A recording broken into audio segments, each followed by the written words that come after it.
My name is Layla, I am 29 years old and I used to work as a financial advisor for a major investment firm in Chicago. I thought I had built a stable life, until the day the whole world turned its back on me.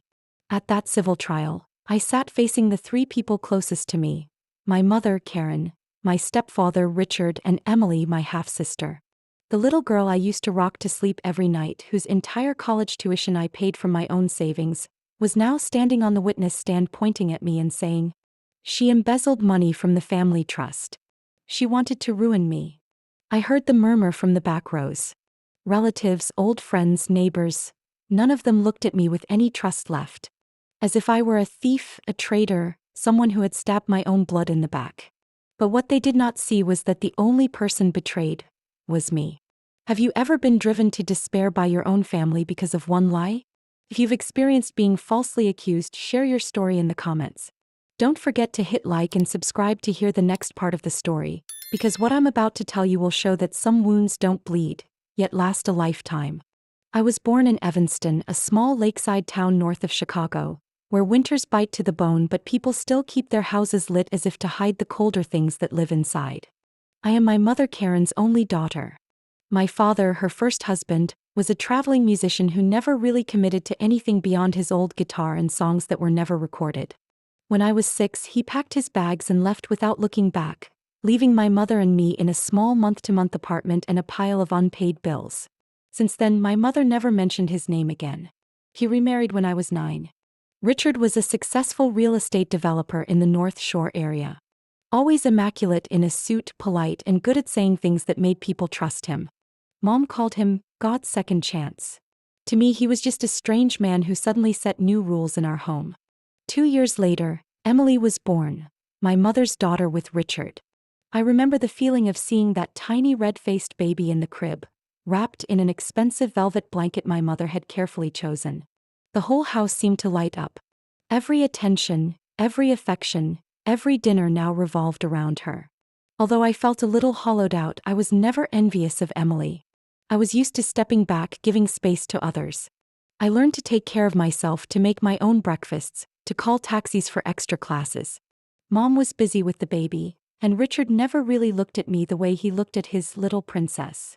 I did well in school, always at the top of my class, joined the debate team and earned a full scholarship to Brown University. That scholarship felt like my ticket out of that small town, out of family dinners where I felt invisible.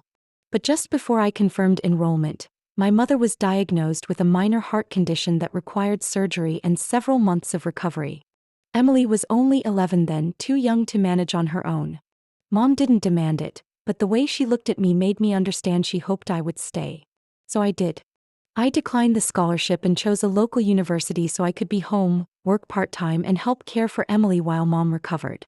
No one in the house mentioned my decision, no words of thanks, just an assumption that it was what the older child should do. After Mom's surgery, life slowly returned to routine. Richard expanded by acquiring 3 suburban properties, and the family's income rose significantly.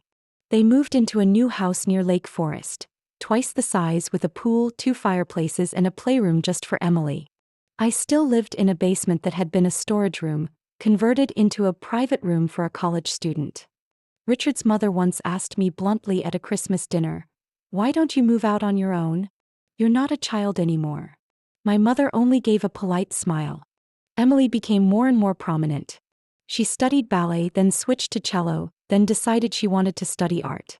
Whenever she took a liking to something, Richard made it happen, hiring private teachers, sending her to summer art camps in California. I was the one who drove her to lessons, tutored her, and helped assemble her application portfolios. There were times Richard would say to me, "Layla, your sister needs time to focus on art. Can you take care of her academics?" I didn't object. I was used to it. When I graduated from college, there was no celebration. That night, Emily was performing at a spring showcase at the Arts Center and the whole family attended. I went home with my diploma after a shift and ate cold noodles alone in the kitchen.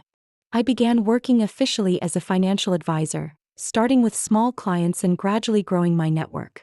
I saved nearly all of my first year's income to help Emily pay tuition to Parsons School of Design, the school she dreamed of in New York. Richard covered part of it. Mom said she needed to save for her later years. I emptied most of my savings, even co-signed a loan to help her buy a laptop and professional art supplies. I'll pay you back when I make it, Emily said as if it were a certainty. I believed her.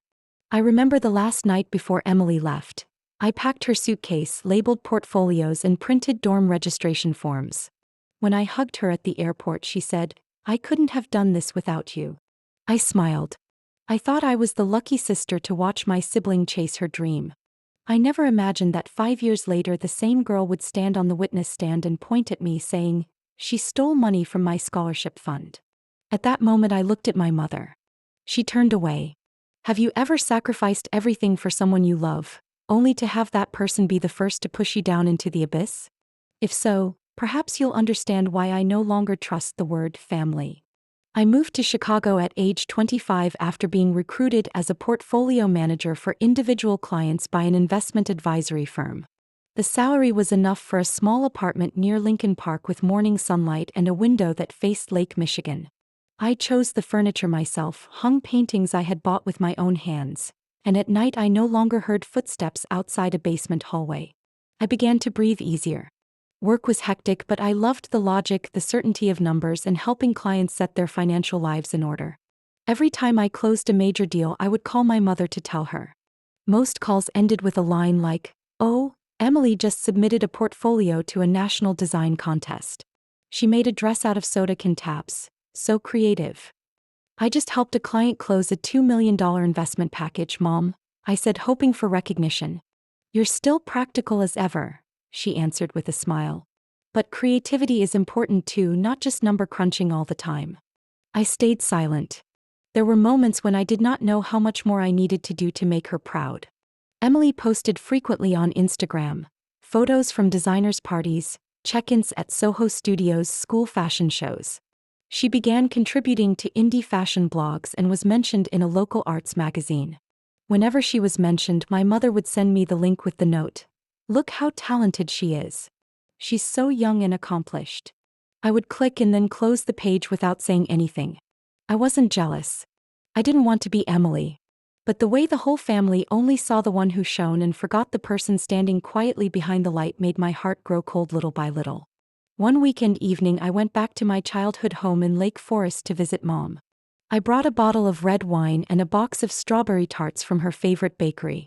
When I opened the door, the family was gathered in the living room and a stack of documents, the family trust papers Richard managed, lay on the table. They didn't expect me to drop by unannounced. Mom blinked and hurriedly tugged her coat to cover the papers. "Why didn't you tell us you were coming?" "I wanted to surprise you," I said, smiling. "I brought tarts." Emily was sitting beside Richard, quickly trying to tidy the papers away. I noticed an open ledger on the table. The last line clearly listed a payment labeled, "Tuition Support, Emily Summers," in the amount of nearly $60,000. I set the tart box on the table, poured wine for everyone, and asked directly, "I thought tuition support was supposed to be divided evenly?" Richard looked up and smirked. "You're not in school anymore. And what about the monthly contributions I've been making to the family trust for the past 4 years? Aren't those meant to be shared?" Mom intervened, voice soft. "Dear, Emily is at the start of her career and really needs investment. You're settled, you have your own place and a job. I think this is fair." I tipped my head back and finished my glass. It wasn't about the money. It was about trust. I had thought that, even if I might never be loved as Emily was, at least I was the one who helped hold the family up. But bit by bit I realized I was just a pillar people leaned on, taken for granted. I ate the tart in silence, listened to Richard talk about Emily's next steps, and heard my mother ask in half-teasing, half-pitying tones if I had someone in my life. I left that house right after dinner and drove back to Chicago without music, without turning on the heat, letting the wind fill the quiet spaces. 2 months later, I received an email from the Trust's law office calling a private meeting for all parties involved in the allocation of the family trust's assets. I asked why, and they declined to explain in advance. I marked the date on my calendar and didn't tell anyone. The meeting took place at a downtown law firm. When I entered, Richard sat at the head of the table with Emily at his side, dressed like she had stepped out of a fashion magazine. My mother was present too, keeping a composed exterior. The lead attorney spoke. We have been authorized to restructure the distribution of the trust according to Mr. Richard Summers' new wishes. I looked at Richard. He didn't bother to look back. We propose an 80-20 redistribution, with Emily to receive 80% of the total trust assets upon any triggering event or liquidation. I asked, and what about me, the person who contributed nearly $150,000 over 5 years? What do I receive? He said calmly, 20% or a phased payout should you withdraw funds. My mother turned away and avoided my gaze. Emily smiled lightly and shrugged. I don't think you need that much. You didn't study art. I said nothing. I gathered the documents, stood and left the room, leaving behind a room full of businesslike excuses. That night I didn't cry. But as darkness fell, I sat alone in my small apartment, staring at the bank statements and recalculating every dollar I had contributed, every cost I had borne for my sister. I pulled out all the old invoices and traced every transfer. There was a weird transaction from the trust to an account named S. Atelier LC. I had never heard of it. A cold feeling crept up my spine. I began to trace that transaction. And then I realized, this was not merely favoritism. It was a plan. A deliberate betrayal. I did not sleep for 3 nights. As the pattern emerged, I understood. They weren't just taking my money. They were systematically burying the reputation and future I had built with my youth. That Monday morning began like any other. I was reviewing a longtime client's portfolio when my phone buzzed nonstop. A text from an unknown number popped up with a screenshot showing my name, the family trust account number, and a transfer of $150,000 to a newly opened brokerage account. The message read simply, "Why would you do that to Emily?" I frowned. Before I could make sense of it, calls flooded in, from my mother, from my aunt in Wisconsin, from an old classmate of Emily's. I opened my email and found a string of leaked messages sent anonymously to family and mutual acquaintances. The emails were titled Urgent Transfer, Internal Transaction, and the sender address was a variant of my work email, complete with an electronic signature block that read Layla Summers, Managing Partner. Each message concluded by stating that the withdrawal was for personal investment to boost trust returns but was not reported. A chill ran down my spine. Everything looked terrifyingly real, even though I had never written or sent any such message. I called my financial attorney. While waiting for a response, I drove to the bank where the family trust was held. The teller confirmed the system had recorded a $150,000 withdrawal the previous week to an account in the name Emily Summers, under a limited liability company, this Atelier LC. I had not signed anything for that withdrawal. I need to know who authorized it, I said, my voice no longer steady. The branch manager asked me to wait while he reviewed the scanned records. 10 minutes later he returned and placed a signed document in front of me. The signature was mine. I sat there stunned. I studied it closely. The pen strokes, the slant, the final flourish, matched so perfectly that I couldn't immediately refute it. But that was not a signature I had penned. I looked up. The branch manager looked at me, hesitant about something, then said, "I'm afraid there's nothing I can do if the signature matches like this." I left the bank in a daze. Every step felt like walking on thin ice. It was as if someone had been living my life, using my identity to fabricate another story, and everyone believed that story. That afternoon my mother called. Her voice was so tense I held my breath as soon as I answered. "You need to come home right now. You have to talk. The whole family is here." "What's going on?" I asked, my voice measured. "Don't talk about it on the phone. Come home." I hadn't even taken off my shoes when I opened the door and felt 100 cold needles of stares. The room was full. My mother, Richard, Emily, 2 aunts, my uncle, and even the neighbor who used to treat me like a daughter. My mother stood in the middle of the room, clutching a sheaf of papers. "Do you have anything to say?" I looked around. Everyone was waiting for a confession from me, as if the verdict had already been decided. "I didn't do this," I said clearly. Richard sneered and flipped through printed copies of the leaked emails. "Then how do you explain these? The email address is clearly yours. Even the digital signature matches. This is forged. Someone contrived it to pin it on me." Emily sat beside my mother in a soft pastel outfit like she'd just stepped out of a photo shoot. She looked at me, her eyes brimming. "I don't want to believe you would do that to me." But the money in the fund is meant to support my continued studies. I was going to take out a loan, but then I saw that transfer.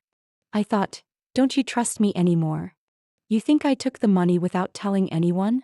I asked, my eyes fixed on her face. I only know what everyone else saw, she whispered, head bowed. I didn't react immediately. I needed to stay calm. But deep inside, anger began to swell like an undertow. Not at the accusation itself, but at the betrayal that required no reason. My mother cut straight to the point. We've had a family meeting and decided. You must move out of the Evanston apartment. It's under Richard's name. As for your accounts, we're going to freeze your accounts. All financial matters going forward will be handled by an independent auditor. I stood still, said nothing. You have the right to speak in court if you want, Richard added as if he were granting me some token fairness. And Emily? I asked, looking directly at my mother. You believe I stole money, faked emails, forged signatures, just to hurt my own sister? My mother avoided my gaze. I don't know what changed you. I felt a chill down my spine. I was no longer the child who had shouldered everything for the family, no longer the sister who'd withdrawn savings to support Emily. Now I was just a name on a file, someone stripped of everything. I walked out of that house beneath their indifferent looks. It was raining lightly that day. I didn't open an umbrella. I walked, letting the rain wash away the words I'd just heard in the living room. Nothing could erase the cut in my heart when your own blood frames you as a traitor. Back at my Chicago apartment, I found I was no longer the tenant in control. A message from Richard had arrived minutes earlier. Your key card will be deactivated tonight. Please vacate by 8 p.m. I sat down on the living room floor where I had once spread a wool rug and enjoyed my first glass of wine after moving in. The room was the same, but everything had changed. And I knew this was not the end. Someone had fabricated that story. I would trace every thread and reverse it. Not to be forgiven, but to reclaim myself. I moved out of the Evanston apartment at exactly 7:50 p.m., taking only 2 suitcases and a laptop bag. I left everything else behind: books, framed photos, the dishware my mother had given me, even the wool blanket I had knitted the first winter I lived alone. I had no appetite for collecting memories in a place now controlled by someone else. I temporarily checked into a small downtown hotel where no one asked about my permanent address or why I booked by the week. The first nights I lay on the unfamiliar bed, staring at the ceiling, listening to a leaky pipe, thinking about how quickly everything had collapsed. I couldn't believe that the people who once called me the pride of the family could so easily cast me out like a stranger. In less than 36 hours, news of the alleged family trust fraud had reached my office. They called me up to the 12th floor glass conference room. Inside were the HR head and the CO. Neither looked up when I walked in. We've been informed by a partner that your name is associated with an unresolved financial matter, the CEO said bluntly.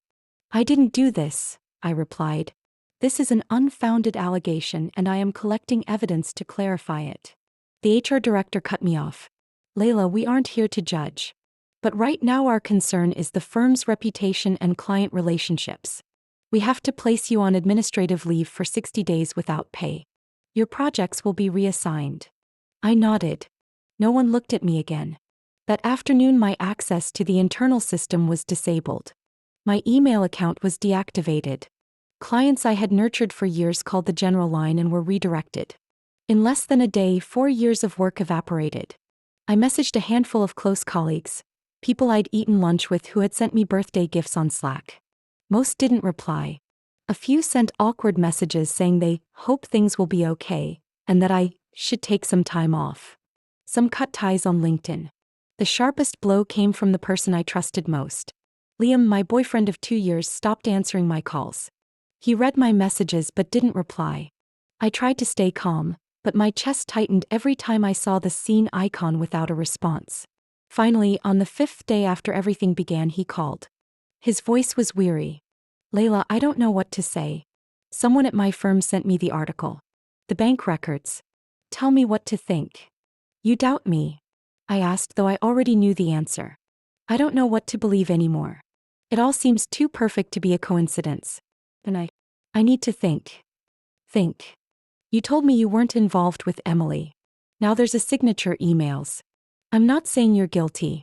I'm saying I can't keep going like this. I was silent. No tears, no anger. Only emptiness. "So this is it for us?" he asked. He sighed. "I'm sorry." After that call, I closed all my social accounts. I deleted my messaging apps. I didn't want another notification about the rumor mill. I didn't want to see Emily's Instagram full of innocent smiles and captions like, "There are cuts no one sees." I had been the sister who paid my siblings' tuition, an employee so devoted she forgot holidays, a woman who loved without counting. But to others I had become the woman who embezzled her sister's money, the suspended employee embroiled in a financial scandal, the untrustworthy girlfriend. I rented a small studio in Little Italy where no one recognized me. Every night I returned with a takeout container and a room with only a bed and my laptop. I stayed up through the night combing through transactions, hunting for holes in the bank documents, noting every anomaly in the forged signatures. No one helped. I didn't blame anyone. Silence, in a way, is what people choose when they fear being tainted by the truth. Nights were the worst. I curled up in a corner of the bed wearing an old coat, listening to sirens pass and trying to hold back tears. Each night felt longer because I couldn't sleep. I feared dreaming about the faces that turned away, the names of people who once called me Lay, vanishing from my life as if they had never existed. I didn't know why Emily would do such a thing. Jealousy? Ambition? Or simply the knowledge that I wouldn't fight back if she targeted what I valued most? My honor and trust? I didn't have an answer.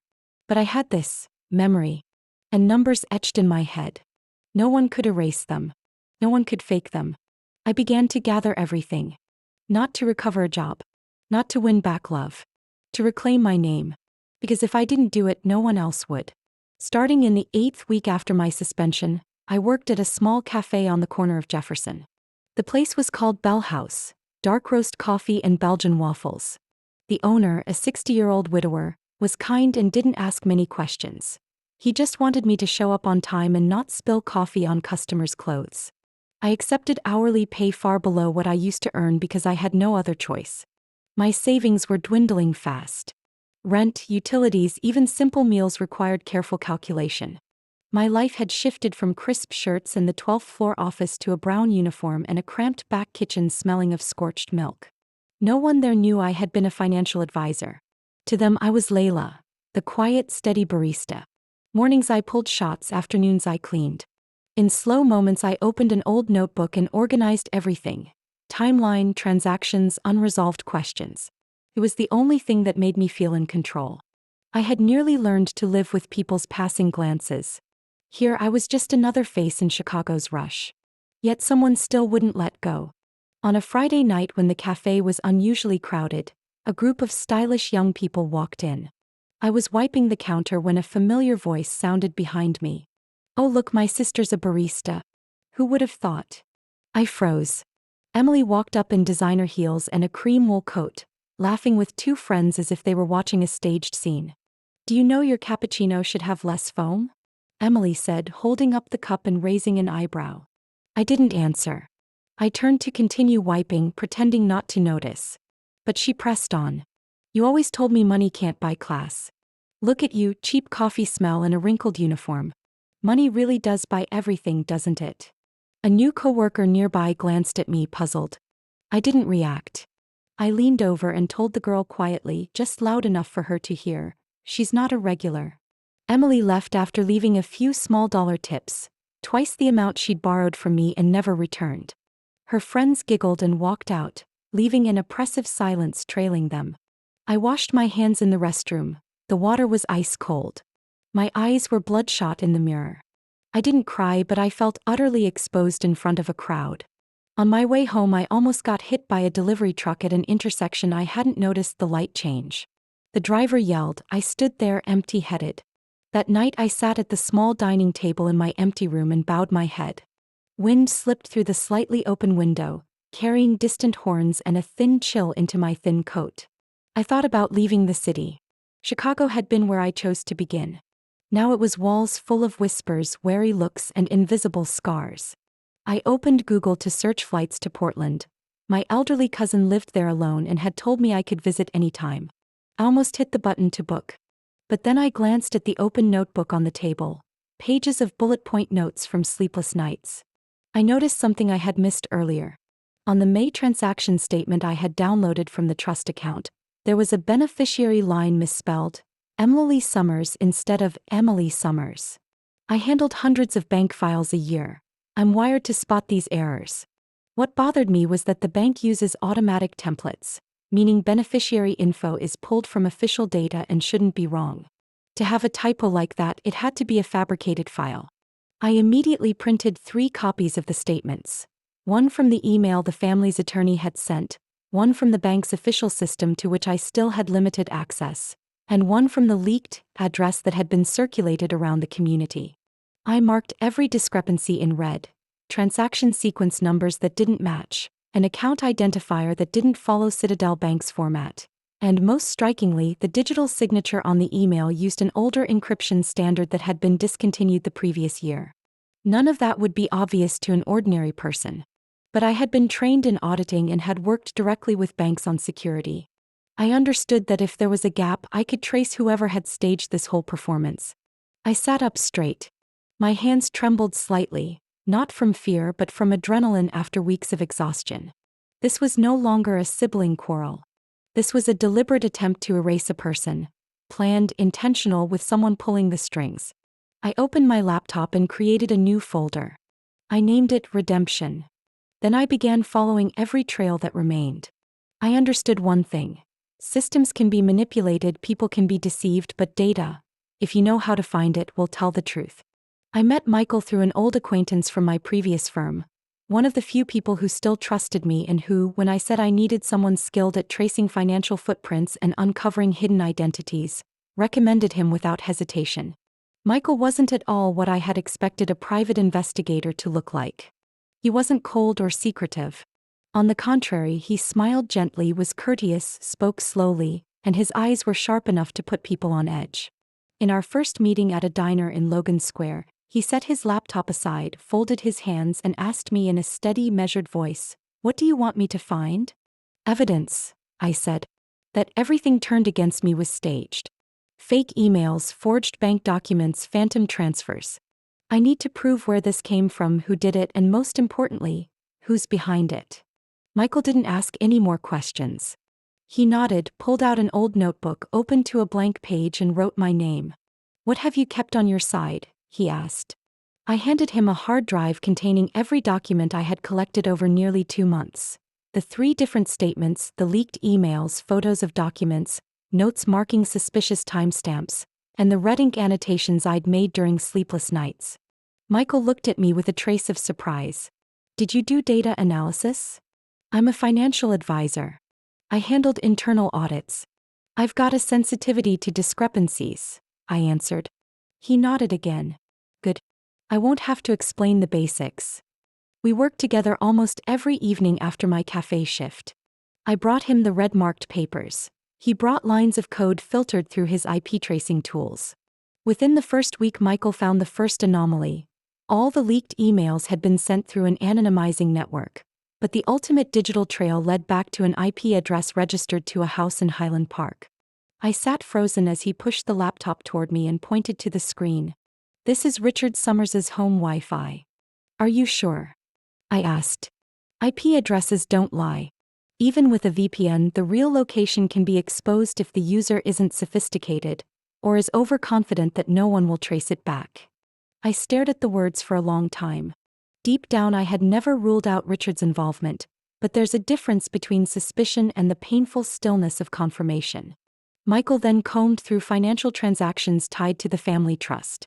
At first, everything looked legitimate. But a chain of transfers in mid-April led to a name that had never appeared in the fund's asset registry: Emergent Studio LLC. "I've never heard of it," I said. "It's not on the fund's investment list. It wasn't an approved expense." Michael checked the company records. The law firm listed for the company registration was in Delaware, a jurisdiction known for strict owner anonymity.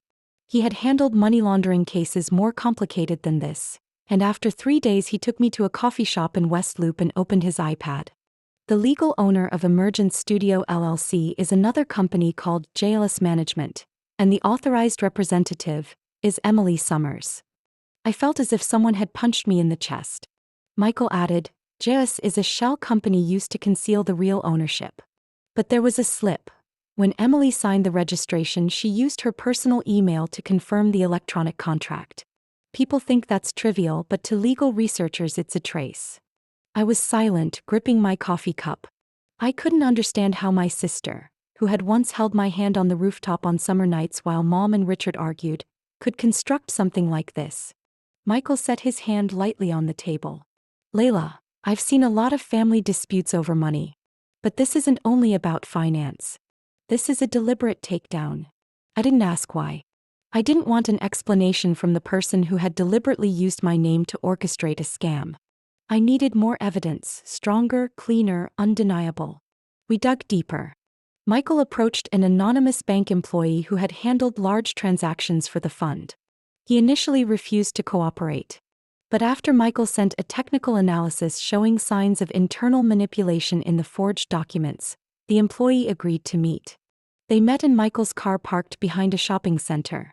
The bank employee, Ben, trembled as he handed us a printout of the internal ledger and the email confirmations for the transfers, executed through a special operational account that only Richard and Emily had access to.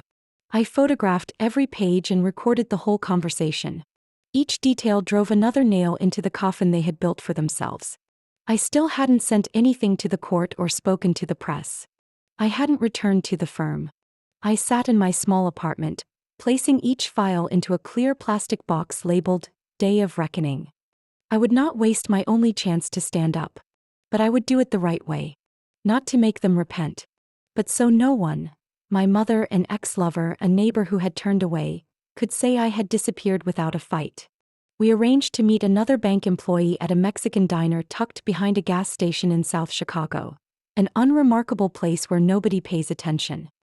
His name was Greg, about 30-something, tall and lean, his white shirt rumpled, and his eyes bearing the look of someone who hadn't slept in weeks. When he walked in, he scanned the room as if afraid of being watched. Michael signaled him to sit, but I spoke first. You're the only one with level 3 access to the summer's fund data, right? Greg nodded, eyes wary. I don't understand why I had to meet you. I haven't done anything wrong, he said. I slid the packet of documents across the table. Transfer lines, authorization orders, digital signatures, internal IP logs. Everything Michael and I had cross-checked. I slowly turned to a page I'd circled and read. This is the $150,000 transfer they say I made. Greg looked down, his lip tightening. I pushed the iPad showing the original version of the transaction before it had been altered. The forensic recovery from system cache. I assume you remember how the original looked, I said, not loudly but firmly. There are 3 distinct discrepancies. And only someone with your level of access could change internal data without leaving an audit log.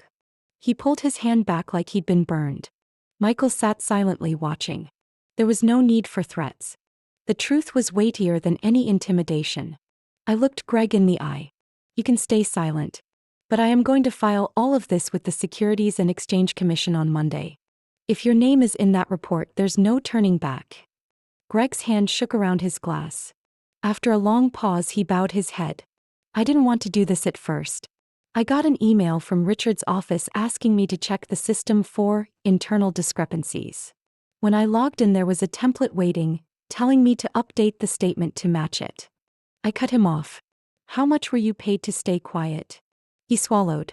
They routed payment through my wife's company, $18,000, split into 3 transfers. Not direct. No notes. I leaned back in my chair, a mixture of pain and relief pulsing in my chest. Do you have the emails or proof of the transfers? He nodded and pulled out his phone.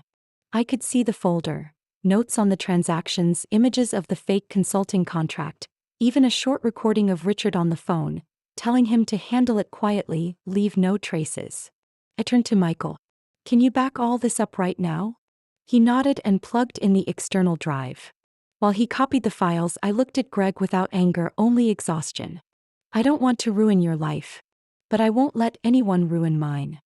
Greg lowered his head. I understand.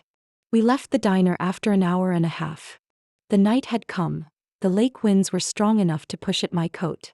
Michael walked beside me, carrying the hard drive in silence. With this dossier, we had the power to bring the whole story down. No more questions. No more assumptions. I still couldn't believe that in the end it was Richard, the same man who had called me the best kid in the house at my 20th birthday, that had directed it all. Every detail had been arranged. Shell company accounts, fake emails, forged electronic signatures, and a network of intermediaries he used to wash his hands clean.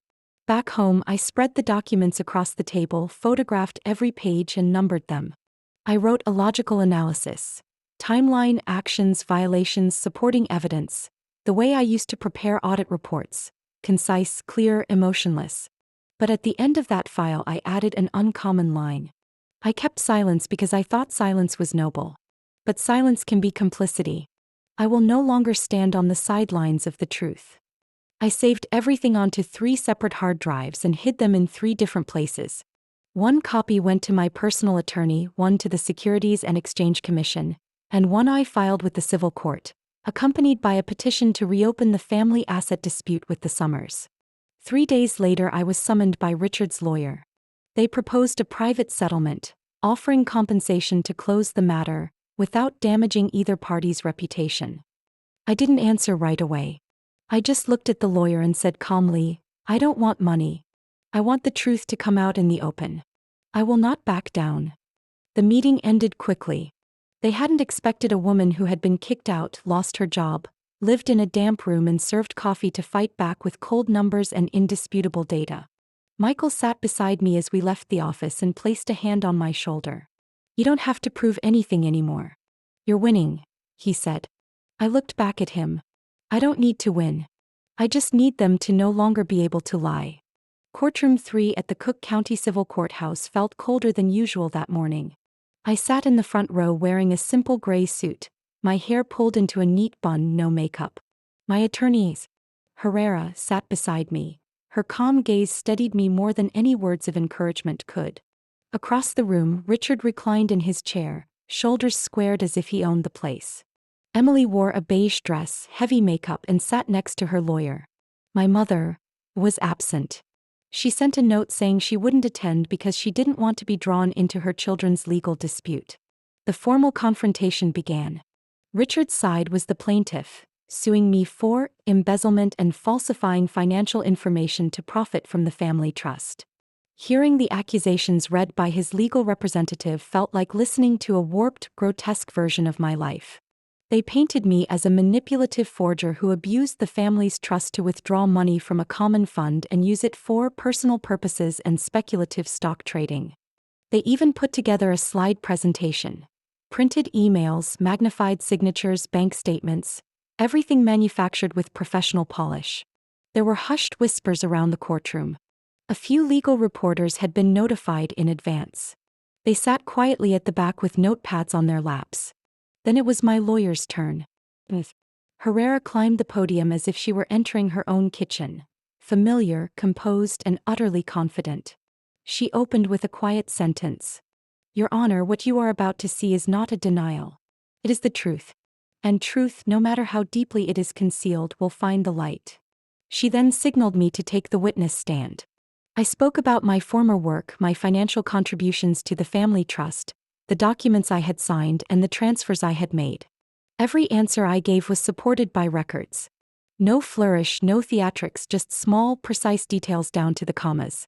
I described discovering the typographical error in the statement, why it raised suspicion, and how I hired investigator Michael to run a digital analysis on the forged emails.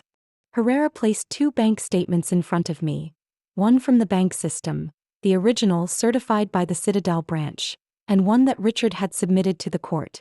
I pointed out item by item, explaining the differences. Transaction codes that didn't match, a beneficiary address not on the registered list, and a memo line that didn't follow the bank's standard format. "So how did Mr. Richard obtain this statement?" Herrera asked. "I'm not sure," I answered. "But third-party digital forensics show this document was created from an IP address on his home network." Herrera asked permission to introduce Exhibit 18, an IP analysis report from the court-appointed technical expert. The atmosphere in the room shifted noticeably. She continued, presenting the forged emails one by one and comparing them with authentic messages from my former company's system. Each fake email contained formatting errors and old-style electronic signature encryption, mistakes only a practitioner would spot. Next, she called a witness, Greg, to the stand. His face went pale as he took the oath. He detailed the steps Richard had asked him to perform in order to adjust internal records for bookkeeping consistency. "Were you compensated for this?" Herrera asked. "Yes. Through a consulting company registered in my wife's name," he replied. "Did anyone else in the Summers family know about this?" "I acted only on direct instructions from Mr. Richard." I turned to look at Richard. His face was no longer composed. His jaw tightened and his eyes flashed. Emily bowed her head, avoiding all gaze. Then Emily was called to testify. "Yes. Emily," Herrera began, "are you familiar with Emergent Studio LLC?" Emily blinked. I've heard of it. It's a partner entity of mine." "A partner? Or is it a company registered in your name through a chain of intermediary entities?" Emily faltered. "I'm not sure about the legal particulars. My lawyers handled the paperwork." Herrera introduced Exhibit 22, a contract confirming Emergent Studios formations, with an electronic signature confirmed from Emily's personal email address. Emily bit her lip. "Do you recall using this email to register?" "Maybe. I used it when testing the system." "Did you ever withdraw $150,000 from the family trust to this company's account?" "I don't remember clearly."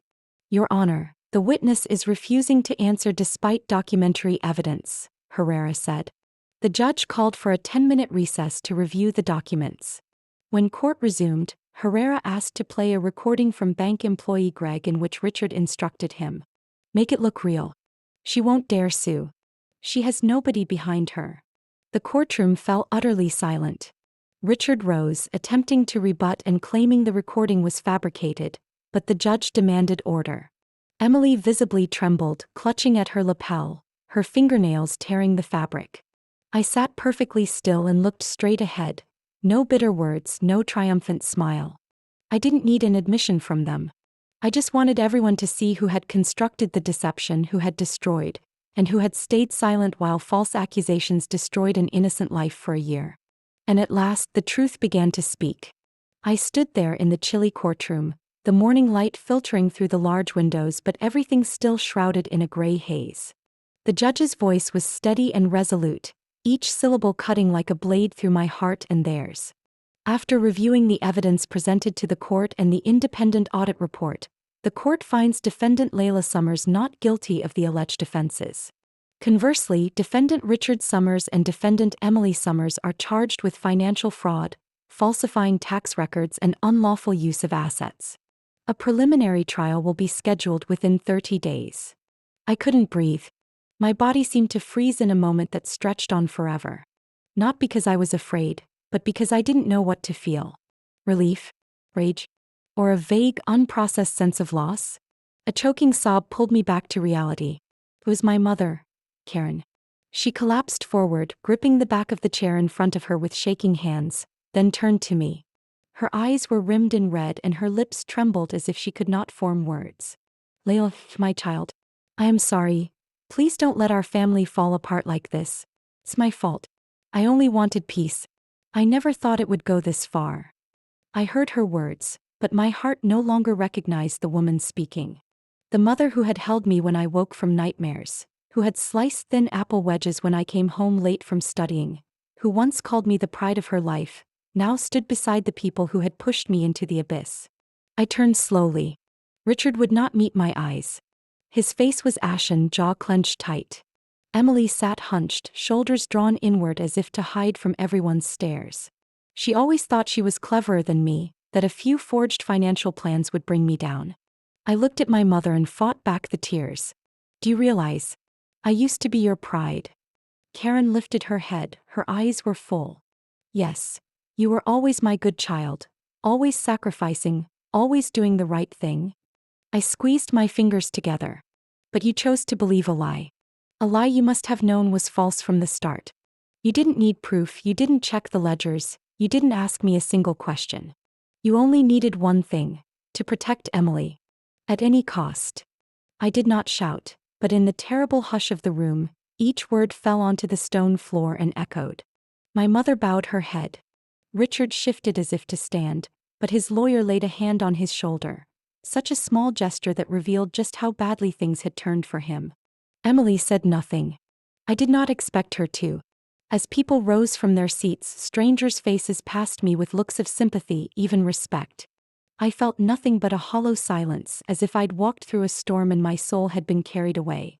In the long corridor outside the courthouse, my mother caught up with me. She did not sob as she had in the courtroom. She walked with slow steps, her eyes clinging to me like a last hope. Can you help them? If you withdraw your complaint, if you say Richard made a mistake. Emily is young, she couldn't survive prison, my child.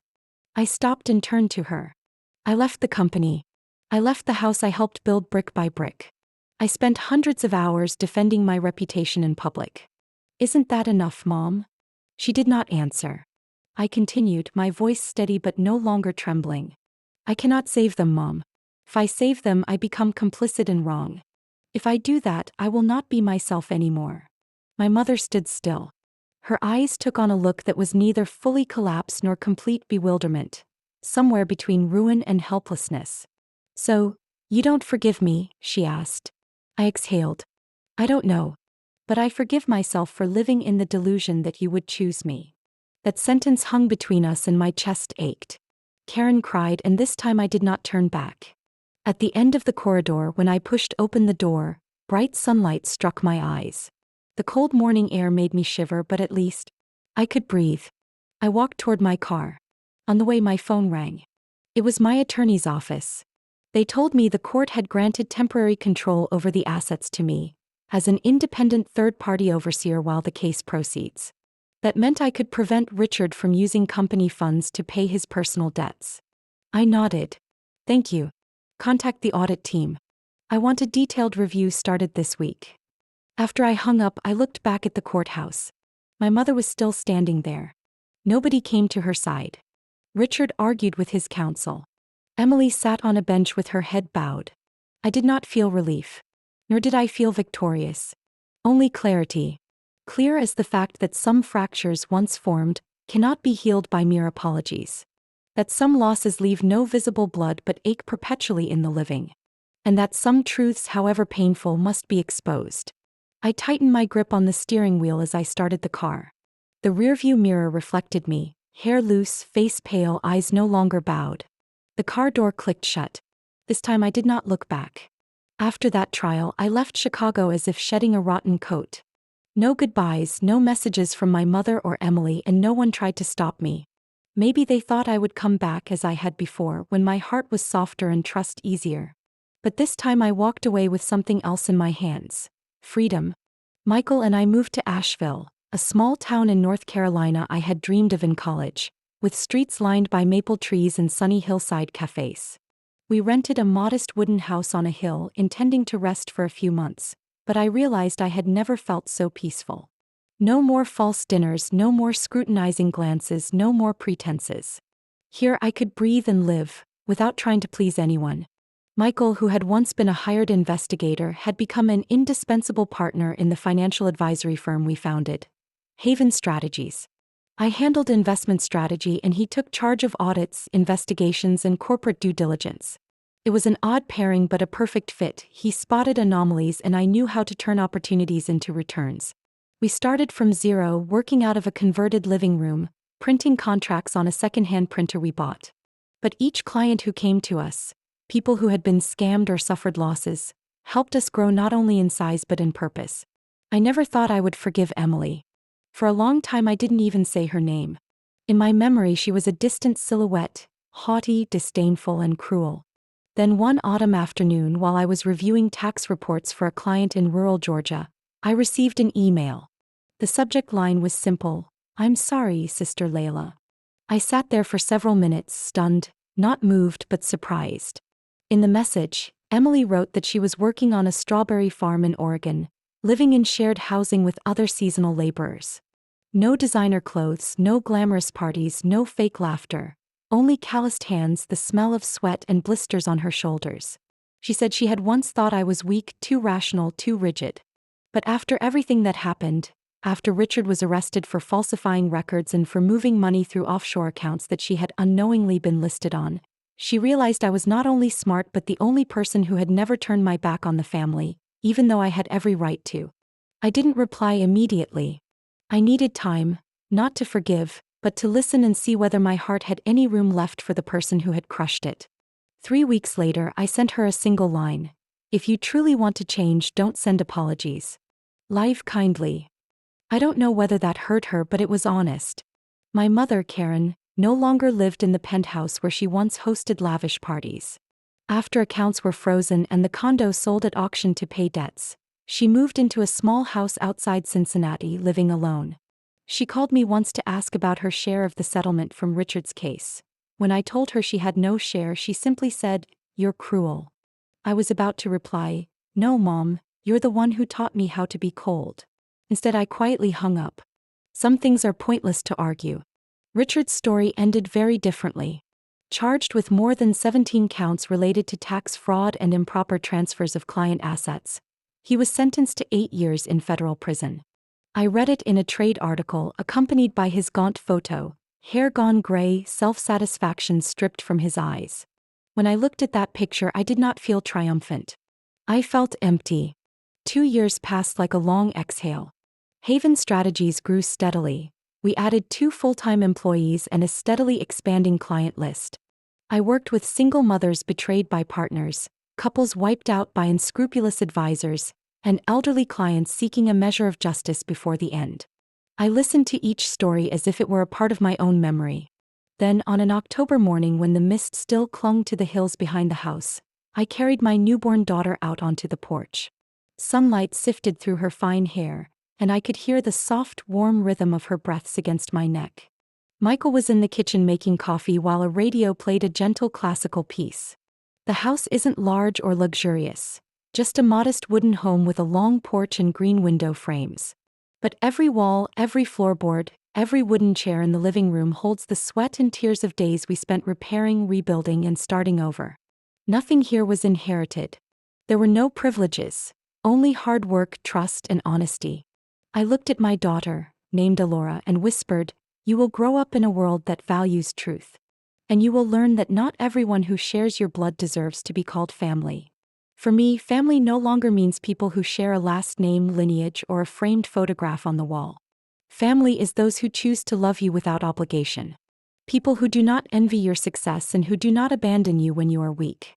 People willing to help rebuild a life from the ruins, like Michael did for me. I once believed justice meant seeing the guilty punished and the betrayer paying the price.